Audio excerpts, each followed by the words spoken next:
It's the Hearts Against Heroin campaign with the Conemaugh Health System and Somerset Hospital. And we're talking about Road to Recovery today with Heidi Panaha. And welcome to the show. Thank you. We're going to talk about your daughter. Yes. And what led her to her path of addiction, her low point, and now she's on a road to recovery. We're going to go through all those things. Sure, it's very difficult for you. Your daughter is 20 now. Her name is Raine. Correct. And we were talking a little bit before the interview. You noticed that she had a problem with substance at 16. Do we know when the problem started, how it started?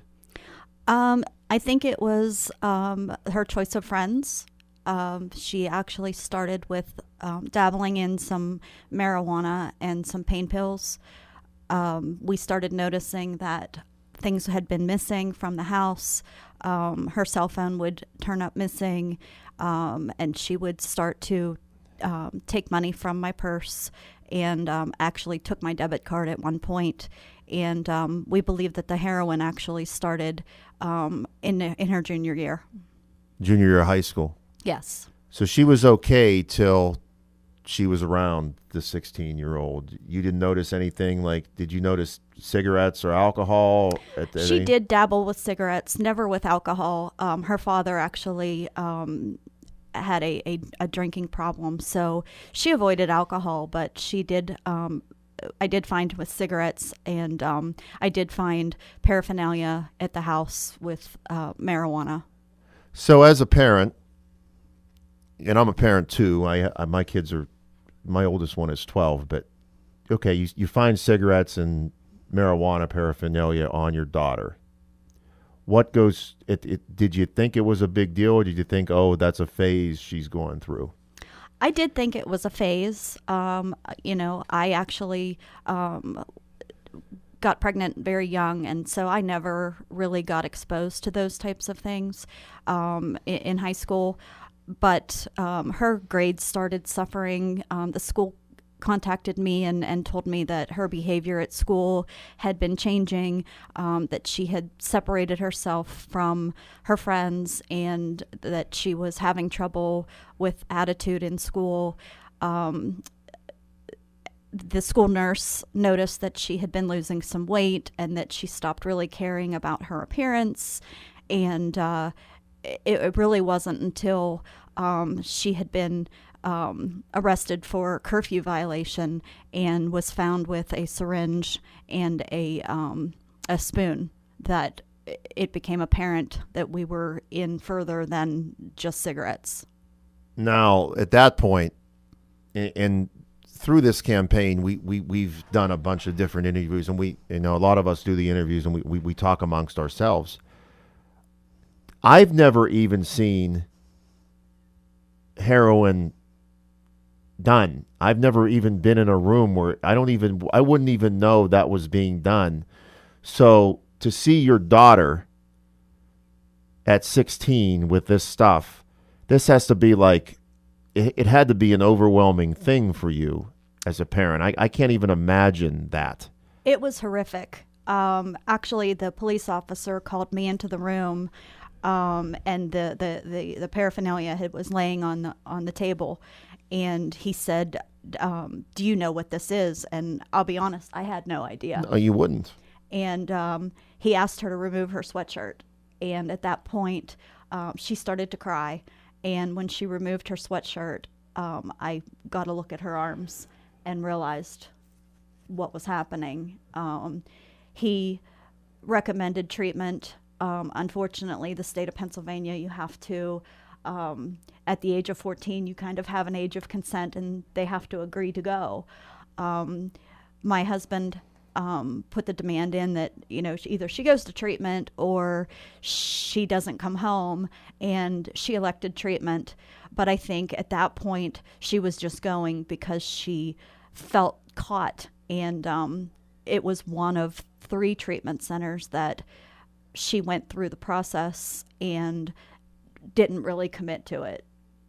So when you're watching your daughter, you think if someone wants to be cured, the first step is to wanting to get off the drug. If you don't want to get off the drug, it's not going to work. Is that what you're saying? Absolutely, absolutely. At one point, she was working a job, and she told me that she couldn't go on a family vacation with us because she had to work. And of course, I thought that was admirable. So my husband and I left her alone. In that time period, she took our checkbook and she wrote over $5,000 in checks. At that point, I had to make a decision, and I had her arrested. And she spent 90 days in jail. She called me all the time, begging me to post her bail, telling me that she changed. She wanted to go down the right path. Even after 90 days in jail, they released her to a third rehab program. And we thought, yes, you know what? She doesn't want to go to jail. She wants to find recovery, and she's changed. Unfortunately, they sent her to the rehab. Our insurance had exhausted, and after 17 days, they sent her home. And they sent her home on the 28th of December. And on January 1st, she overdosed in McDonald's parking lot and was clinically pronounced dead. Wow. But she was brought back. She was brought back with Narcan. They had to hit her twice. They found that fentanyl had been laced with the heroin that she took. Jeez. From there, she was rearrested for a violation of her release.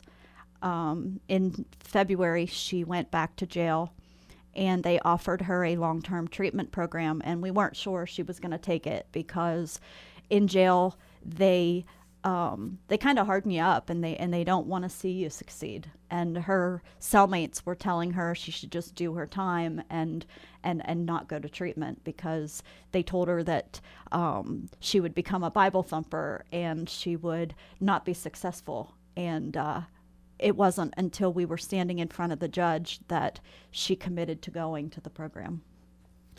Now, is this the program she's currently in? Yes, she is currently 7.5 months into a long-term treatment facility. And she's been clean? She's been clean. She's been, February 7th, she went back to jail. They released her they transported her directly to this program. And she's been there since March the 8th. And I have contact with her. It's a very strict program.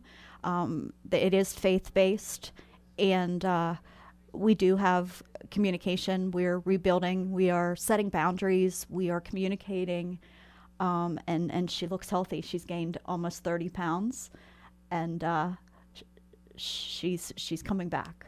How much more does she have in the program? It's a 13-month program, so she will be there until May. So obviously your daughter has committed to getting better. She has, and you know, it is with the help of people that just didn't give up. I mean, we come from a very successful family. I mean, this drug does not discriminate. You know, we live in Richland. My husband's an engineer. We have, you know, she has 2 brothers that are very successful. And she has teachers that never gave up on her. She has the police officer that arrested her that said, "I'm not going to go to your funeral." And she has friends now that never gave up on her. There's some things that just strike me here. And like you said, I just met you a few minutes ago. I mean, you're not a junkie. No. You care about your kids, I can tell. You care about people. You're like someone I would run into and have a conversation with.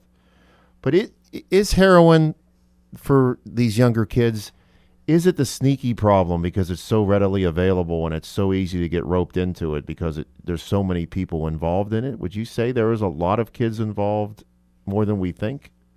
I do think it's a bigger problem than we see. I think that, you know, I missed the signs. I think that it's important to know that if you see that your kids are changing and they're stopping how they take care of themselves. They don't have an interest in school. They don't have activities. My advice is to check them. Buy a drug kit. Check their rooms. I would tell you that I never saw this. I didn't see it, and all the signs were there. And if I had to do it all over again, I think that parents need to be more involved. I think they need to ask questions, and they need to do their homework, because it's a huge problem. When someone's on heroin, is there signs that they're on heroin? Is it like being on marijuana, or there's no sign? I've never witnessed it. Like, was there a thing way your daughter was acting? She would get angry. She was angry. She had the I don't care attitude. She wanted to fight. She didn't care about getting caught. I think that she would absolutely get into my purse and take things. I mean, we had thrown her out of the house, and she came through the window and took our television. They get to the point where the drug is the most important thing to them, and nothing will stop them. How were her grades when this was going on? Were they in the? They were terrible. Like I said, she did have one teacher that kind of took her under her wing, and together we got her through high school. And I believed that if I could get her to graduate from high school, that this could just disappear. And it was very difficult to get her there and keep her motivated. But right now, she is actually taking veterinary assistant classes with the program that she's in. She's taking online classes and continuing her education, and it's something that she talked about when she was very small. So we seem to be getting her back to the point where we're getting her back to the point where she's back on course with what she wanted to do. She is. She's now reaching out to her brothers. She's accepted her faith. She wants to rebuild relationships, and she seems very much more mature. They're teaching her life skills, and she's learning to be accountable for her actions. This program, again, is very tough, and they require a lot of commitment and a lot of faith in this program, and she's blossoming into the person that I had hoped that she would become. That's good. And the biggest challenge from some of the interviews we've done, and I've had the chance. There's been some people in my life that have had a similar problem. She's going to have to fight this the rest of her life. Absolutely. And for years I tried to save her. And I had to come to the realization that it's her that has to make this decision, and she has to do the fighting. I can't do this for her, and she has to want this for the rest of her life. And you gave some excellent advice to the parents listening to this. You can't dismiss if a child is involved in sports and activities and all of a sudden drop out of everything, and don't dismiss it. And there's a lot of people, including myself, that can learn from what you've said today, because it can happen in any family. And that's one of the things that I've learned from doing these interviews is it's not just, there's a lot of pressure on kids in general. And back when we were going to school, there's a little bit of marijuana, a little bit of alcohol, some cigarettes. You didn't have an opioid threat in school so much. Absolutely. And I think the biggest thing is that if it's happening in your family, or it's happening to a friend, reach out, talk about it, because it is something that, it can be embarrassing for a family. It can tear families apart. I mean, my marriage suffered. My relationships with my friends suffered. My job suffered. And it's just important to get the word out, talk about it, and be an advocate for the kids. And it's not just kids. It's a lot of people. And I would say, I've met so many people along the way that have lost their children, and Raine has lost 6 friends that they're not coming back. And my heart goes out to the people that have lost loved ones to this horrible, horrible drug. Yeah, we have to find a way to just get it stopped altogether. We're doing too many of these interviews with just normal members of society just going through this terrible tragedy. And, it takes a lot for you to come in and talk about stuff like this. But at the same time, you are educating other parents. And you and your daughter are both going to be, hopefully, after this is all done and she gets through recovery, you can be advocates to, get this stuff stopped. I hope so. I really hope so. And, like I said, I'm telling this story because it's important to get that word out, and it's important that people understand that it doesn't discriminate. It's out there. I live in Richland, and it's there, and it's not the junkie on the street. These are normal. These are loved kids from great families, and the parents go through just as much as the addict, and the family struggles through it. It's not just the addict that struggles. It's the entire family. Well, we appreciate you coming in and talking to us, and wish your daughter the best of luck. And hopefully you'll have an update for us in, 6 more months? 6 more months. We wish her good luck, and thank you so much for being here. Thank you for having me. It's the Hearts Against Heroin campaign with Conemaugh Health System and Somerset Hospital with Forever Media.